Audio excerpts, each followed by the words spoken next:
Patria o muerte.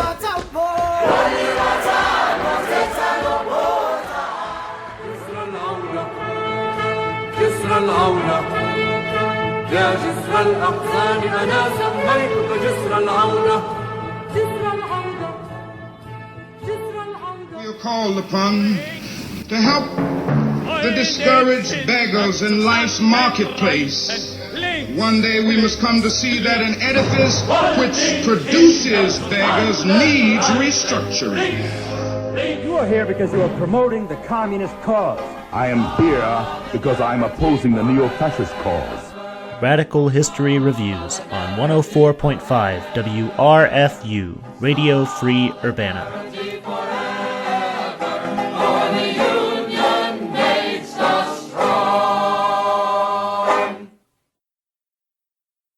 It was a cold, windy January day in Berlin, and my father and I were out in the city doing some sightseeing. After a 45-minute train ride, we departed our train station and began a long, lonely walk alongside the train tracks, past subsidized gardening plots owned by Berlin residents. We were a bit confused, unsure if we were headed in the right direction. Then we saw a sign. Memorial of the Socialists, it read, or in German, Gedenkstätte der Sozialisten, 700 meters away, and felt a little bit relieved after that. We began to think that the 45-minute train ride and long walk in the harsh January winds might actually be worth something. We eventually made our way to the gate of a cemetery. Inside was another short walk before we reached the memorial we had come to see. The place was deserted, a bleak, large stone with the words Die Toten mahnen uns, or in English, The Dead Remind Us, stood amidst some greenery with graves wrapping around it in a circle. There lay the graves of Germany's most famous socialists and communists, Karl Liebknecht, Rosa Luxemburg, Ernst Thälmann, Wilhelm Pieck, Walter Obricht, Franz Mehring, and others. On most of these graves were many red roses, especially Rosa's, which was covered with them. In a broader, concentric circle, out from this one, Die Ringmauer in German, lay more graves along a brick wall. Here lay socialist forerunners and other famous radicals, Wilhelm Liebknecht, Hugo Hasse, Balzinger, Louisa Zeitz, Karl Legien, and more.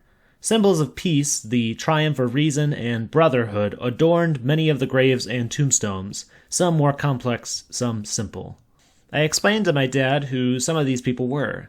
It was strange to be so near the embodied presence of what for many months had only been names in books and texts online that I had been rigorously studying. There lay people to whose lives I had given and am still giving, gladly, I tell myself, a considerable amount of my own life researching. As we stood there pensively taking in the remains of German socialism, an old man, accompanied by a young man and a young woman, approached the Ringmauer and began to go around the graves. At each, they stopped, the old man explaining in quiet German to them who they were standing over. Eventually, I worked up the courage to go and ask him what his connection to this place was, to spark up a conversation with him. If nothing else, I reasoned, it would be an excellent opportunity to practice German speaking skills I had since coming to Berlin discovered were not very good. So, hesitantly, I greeted him in German. I asked him if he was a historian or a professor, a question I don't really recall him ever really answering, for once I started speaking, I became a little bit nervous and just did not stop, explaining to him in broken German that I was a history student researching the German Revolution of 1918 and 1919, that I was interested in the experience of the working class, that the old man keeping his distance as his son made a scene was my father, that we were from America, from Illinois, no, that we were not from Chicago. The old man patiently listened, and then explained to me in half English, half German, that he was here with his grandchildren, touring the cemetery. I asked if he could tell me about the people here. We were then standing over the grave of Wilhelm Liebknecht, the father, alongside August Bebel, of the German Social Democratic Party. He proceeded to describe to me and his grandson the symbolism of the grave, the man and the woman in Roman dress, the wreath, the glorious imagery of progress of humankind, peace, and enlightenment. Though he knew the English word wreath, his thick German accent caused him to pronounce it wreaths. This caused amongst us much confusion as he tried to explain the word to me by spelling it, first spelling it wrong. The more he talked, I grew bolder. I asked him if he was from Berlin, and he said he was, gesturing that he had been born just over there in Treptower Park. I told him how fascinated I was by the city's history between East and West, the divide, and how it was memorialized in different ways across town. The man then asked me if we had been to the DDR Museum, the East German History Museum, which we had been to just the previous day. What did I think of it, he wanted to know. Again, hesitating, I slowly explained that, while I liked the items on display, and admired the research that had gone into the museum, I thought that the presentation was a little much. I pointed out how in the sets of East German apartment buildings that the windows showed only gray, cloudy skies, and how the museum emphasized again and again how there was not a variety of consumer goods available to East Germans, making fun of them in the process. It seemed to make a farce out of what had been for millions and millions of Germans a way of life for decades. The old man smiled, held out his hands for emphasis, and said in his weak, shaky voice, "It's propaganda." I laughed and agreed a little bit, and then I apologized for taking up his time with his grandchildren. My father and I proceeded to leave the cemetery and walk back through the Platz by the railroad to the U-Bahn station, eager to warm ourselves. When we left, the old man, who I concluded must have been a member of the Socialist Unity Party, the ruling Communist Party of East Germany, was still there in the cemetery, busily indoctrinating his grandchildren, and probably regaling them with stories from his past life as a party comrade. Lately, I have been thinking a little bit more about that conversation. The word propaganda, the word the old comrade used to describe the Museum of the German Democratic Republic in Berlin, has a lot of implications.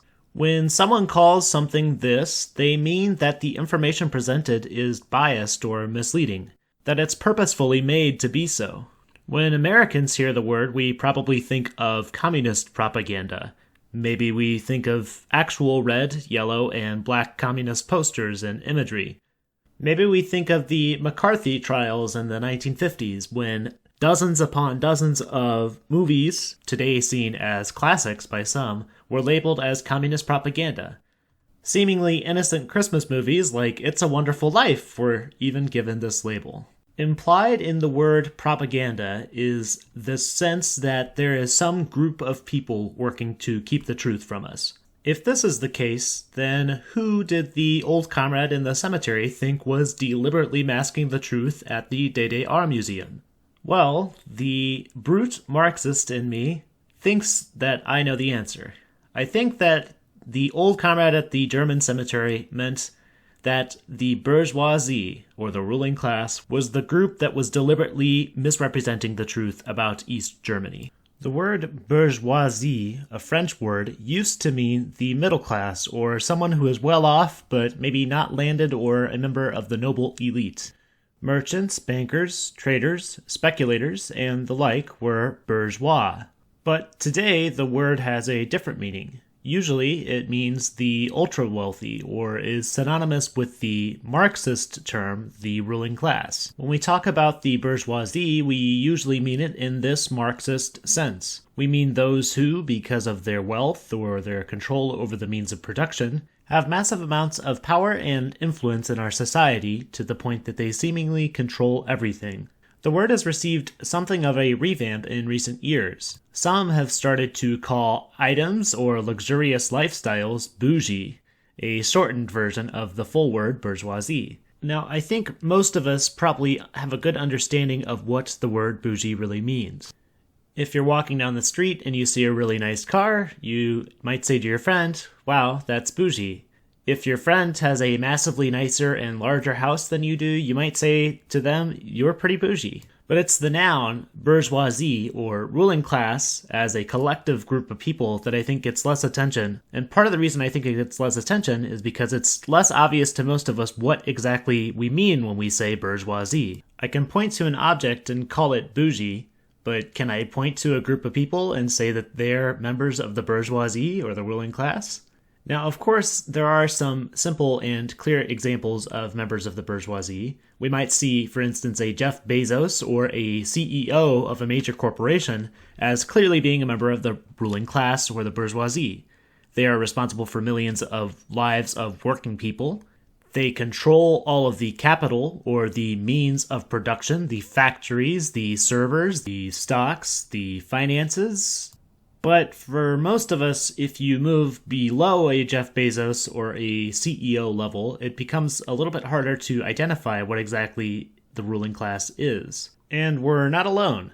Historians, sociologists, and other humanities scholars have the same problem. When looking back at history, it's surprisingly difficult sometimes to see class very clearly. In the Communist Manifesto of 1848, Karl Marx and Friedrich Engels tell us that the bourgeoisie is itself the product of a long course of development, a series of revolutions in the modes of production and exchange. Marx and Engels tell us that the bourgeoisie arose from a history of class struggle. Indeed, they say that all hitherto existing history is the history of class struggle. The bourgeoisie, they tell us, were those who struggled against the feudal systems in Europe. The bourgeoisie, for a time, was revolutionary. They tell us that the bourgeoisie historically has played a most important revolutionary part. As the middle classes of feudalism, the bourgeoisie rose up through political and economic struggle to overturn the feudalistic fetters and establish new societies in which the bourgeoisie, the middle class, became the new ruling class. By first revolutionizing production and exchange, the middle class merchants, bankers, financiers, speculators, etc., were able to eventually take political power, completing their transition to become the new ruling class of society. If revolutions are the birth of the bourgeoisie as the new ruling class in our society, then they should be very visible in history, right?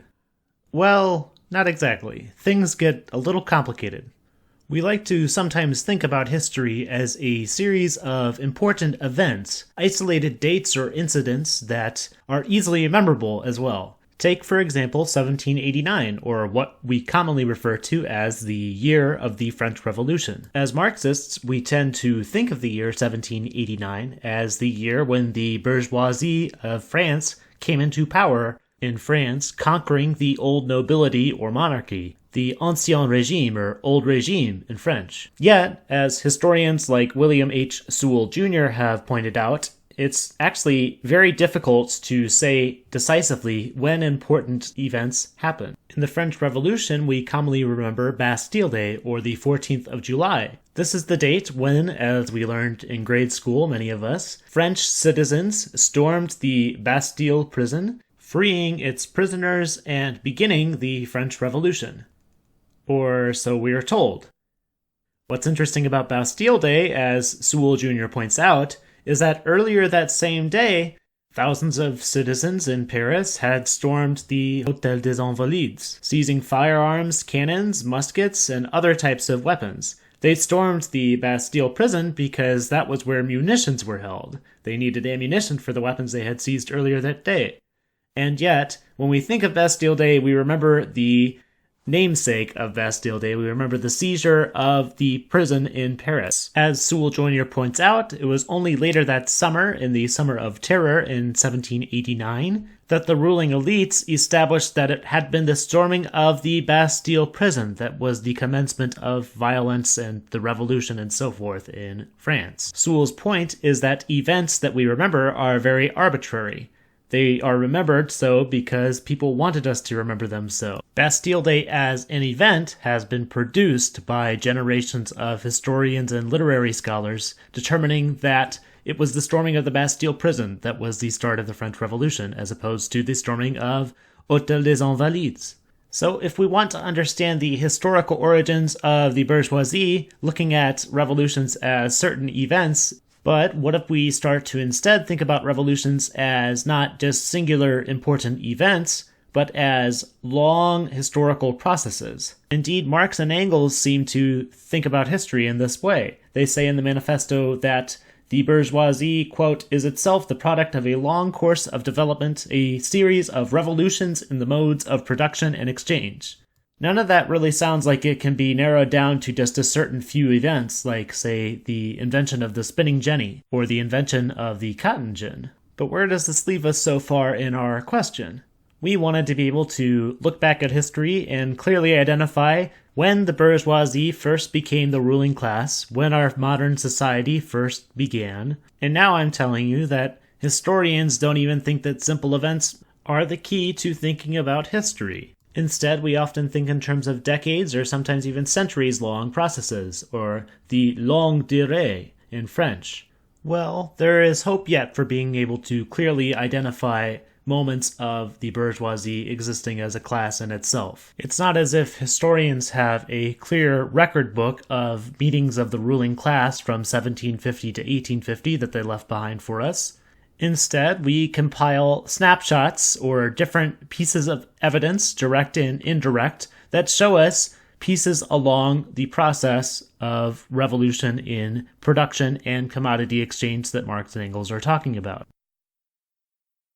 The collective nouns working class and ruling class aren't some tangible things that we can see or touch or see archival documents of so directly. It might be helpful to think analogously to the study of space. Cosmologists, for example, don't have the ability to see black holes directly, yet they're pretty sure they exist. How?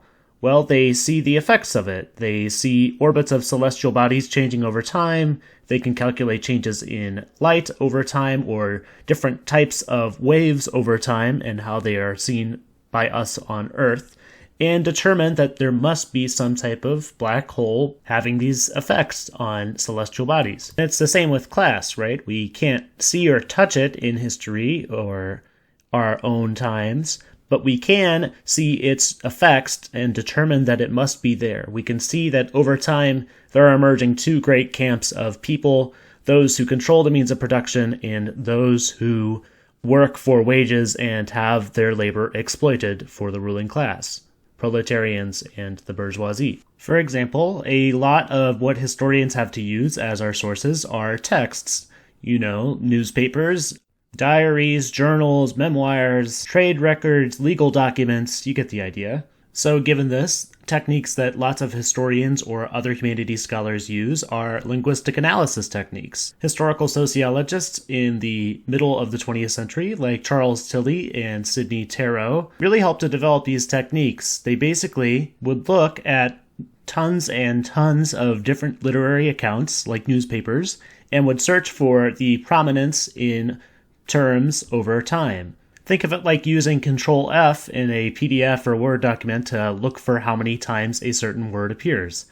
Or you can also think about how Google does this for us now, right? They have their analytics on their website and you can see what the most popular search terms were for the year 2019 or whatever. This is where the old comrade from my story, his concept of propaganda, comes back to mind. If there were such a thing as a ruling class or a bourgeoisie in history, right, we would be able to see them using the same ideas, using the same words over and over again throughout the decades in efforts to reproduce themselves, to reproduce their ruling class ideologies and ways of looking at the world and society, right? One example of this is in Nancy Fraser's book, Fortunes of Feminism, in which she talks about the rise of the term independence and its change in meaning over time. Independence goes from being, she shows, a feudal term in the 18th century or 17th century that means literally not swaying or hanging from someone, to a virtue that we should strive for, a very popular term and ideology intrinsic to capitalist thought. She shows how it slowly over time becomes that men are encouraged to be independent, whereas women are encouraged to become dependents. This also informs how the state starts to think about and categorize people like women and children as dependents, or those who are more entitled to state welfare, rather than so-called independents like men who are not. These are techniques also used by historians and scholars like Edward Said and Michel Foucault in studying what they call discourses, or predominant ideologies of ruling class people in Western societies. There's a reason, for example, that in Western societies today, the political discourse or conversation revolves more frequently around who are you going to vote for than around what's our next mass street demonstration going to look like. Another thing that historians can do is to map out social networks and their developments. Again, Sidney Tarrow has done some work on this in his book Power in Movement. You can take, say, letter writing and look at who people were sending letters to over time and map out, literally on a graph, a spiderweb type document, if you will, what people were writing about and who they were sending letters to over time. You can see the development of networks of related individuals, related thinkers. So if there was a ruling class, right, we would expect to see that you could look back at these networks and see that exploiters or people who are controlling the means of production are gradually over time coming together and unifying their efforts, talking to each other more and more, developing stronger and stronger social links so that they can keep on reproducing themselves and so on. Other great sources for historians are definitely economic records. The production and reproduction that Marx and Engels emphasized in Das Kapital Volume 1 can be seen very clearly in things like trade records, when you see that over and over again, these types of goods came into a country and then these types of goods came out.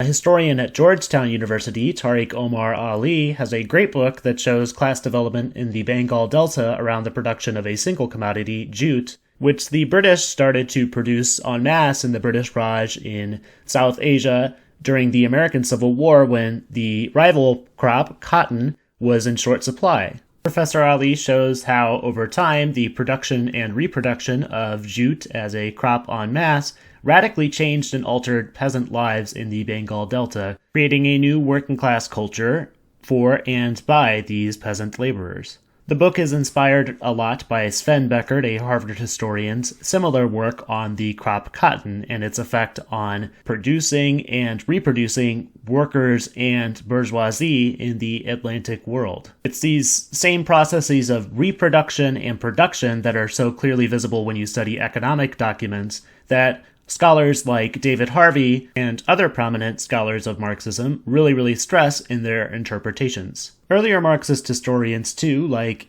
E.P. Thompson, who I made an earlier episode of Radical History Reviews about, which you should really check out, Christopher Hill, Ira Katz-Nelson, David Montgomery, and Eric Hobsbawm all used combinations of these methods I have just described, these types of analysis techniques, the economic, the cultural, the social, looking at ideologies' emergence over time, to trace class development throughout history. And it's by studying class development as a process that we tap into the more dynamic study of history, history as the study of changes over time, rather than as the study of static moments like events or certain actions of people. It's this study of our world, our society as dynamic, as a constant ebbing and flowing, a dialectic, a relationship of two constantly reproducing and producing class elements that is so key to understanding how class operates. So I argue that the methods I've just been talking about,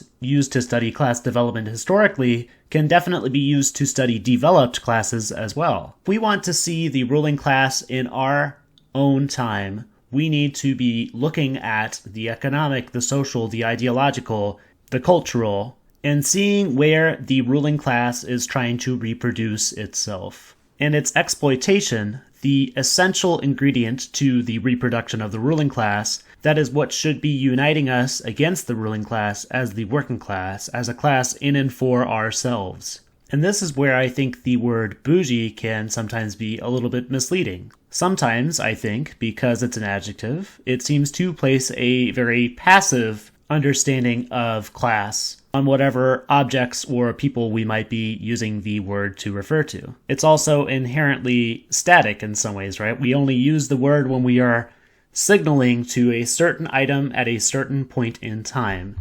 And I think that's why I think the word fails to capture actually the essence of the word bourgeoisie. We should be thinking about our society in terms of bourgeoisie people and working people, because that captures so much better, I think, the dynamism of reproduction and production of our class system as a whole than the word bougie does. Now, I only said this word sometimes makes me worry. I think by and large, actually, most of us understand that we live increasingly in a class society. But I think that the word bourgeoisie reminds us that it is a class society based on wealth produced by exploitation that is the problem with our class society. because wealth alone isn't necessarily bad. It's wealth produced by exploitation. One last reason that I think it's important to have a clear conception of the term bourgeoisie and how to study the bourgeoisie reproducing and producing itself via exploitation is because of the still prominence of, I think, the old meaning of the term bourgeois. Remember that I said at the beginning of the podcast that the term used to mean in French middle class. And it's the word middle class that has me a little bit worried. Sociologist Eric Olin Wright has done some great work on this term and its issues for class theory. He thinks it's important for us to always make the clear distinction that there is a difference between a domination of a group of people over another and exploitation of a group of people over another group. Those two things, domination and exploitation, while often going hand in hand, do not always go hand in hand. When I worked at Old Navy or at Target in town, my bosses, while certainly dominating me in the workplace, were not necessarily the ones exploiting my labor. They were enforcing the exploitation of my labor for the ruling class. And that's what I think is the so interesting part about the difference in the terms bougie and bourgeoisie. Because you can be bougie and not be an exploitative member of the ruling class, the bourgeoisie. You can be bougie but not be bourgeoisie. And so, interestingly, in that sense, there isn't so much that's bougie about the bourgeoisie.